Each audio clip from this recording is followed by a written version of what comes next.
Well, folks, I'm here with Rick Aguayo, and want to give you another glimpse behind the scenes and some of the things that happen here at Christ Church. And this is a piece for how worship itself is prepared. Rick coordinates one of the pieces of our worship preparation.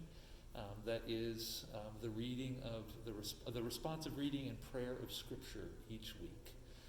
Rick, tell us a little bit about what you do and why it's exciting to you. Okay, well, as we entered the pandemic, there was a period of uncertainty in everybody's mind, but when it came to the church service, a group of us got together via Zoom, and we talked about, well, there's all these pieces, and how are the pieces going to fall into place now that we have to be apart? We still wanted to keep the momentum, but we had this problem, right? So a group of us got together, and having planned services with the youth group and also on the Saturday night informal service, I always had an interest in planning. But we broke up the pieces, and I started with another piece, but I ended up with a responsive psalm reading, and recently we added a prayer to that. And so what I did, as did about 7 other people, with kind of Dave Orban coordinating the whole structure, we started asking folks individually for participation. And that involved a reach out and then a commitment that Sunday they would read. And we would walk them through, I would walk them through the process. It wasn't very difficult, but they would record it and send it to Dave and me with email. So we started that way, and for me, that was a continuation of what I was doing, for me, in my mind, on Saturday nights. Saturday nights were very open. It was a different service than the Sunday morning formal liturgy, but it was, in my opinion, more community. It was people coming forward. We did some things that were different. We had a different type of communion service. We had more open readings. We would just ask folks in the pews, would you read for us today? And they would just raise a hand and take that responsibility. So this was a logical extension of that, and except that it was via online systems, right?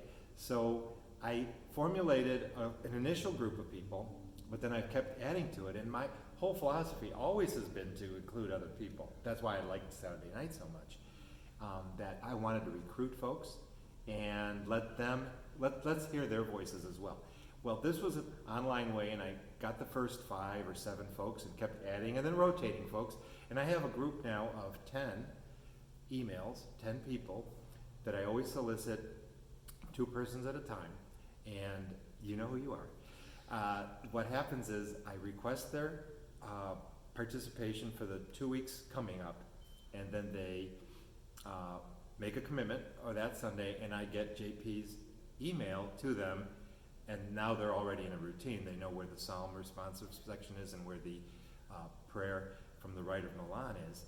And they record them, which is also now a lot more comfortable for them. But initially we had to walk through all that, and they know they can call at any time, so they always have support.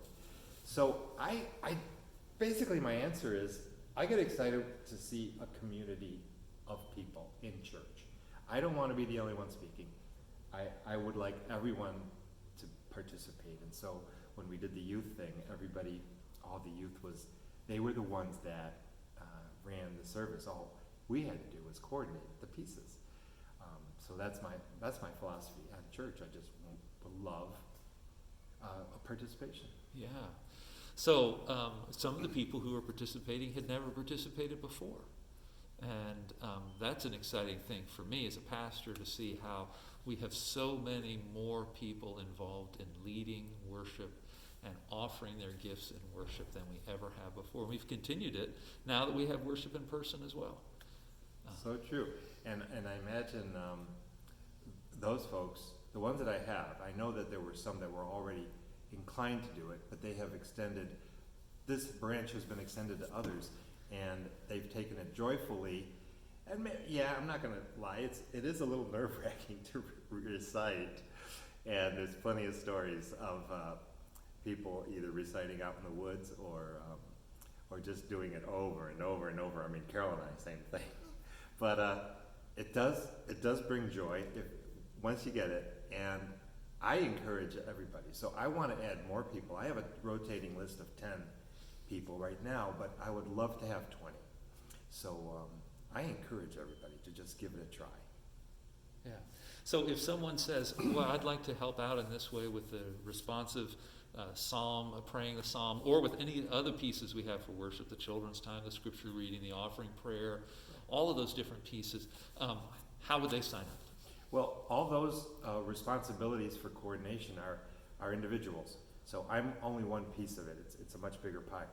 So if in the responsive reading section, which happens to be usually a psalm, but it could be any scripture, and then we have the prayer in this season, you just can email me. You can email JP or the church directly, and we will put you on that list, and I will walk you through any, if you have to load an app or just want to try it with me, or if you want to, we can do all kinds of trials to make it easy.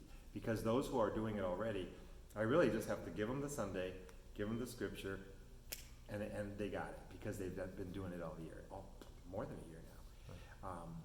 So yeah, just contact me, and there's another whole group of folks who do children's stories and the prayer at the end of gift giving, various opportunities. I'm going to say there's like 5, not to make any lesser of the choir that comes together with Joni at the lead, and a bunch of voices come together individually to make one voice for our service, for our services. So all that is done through a myriad of people.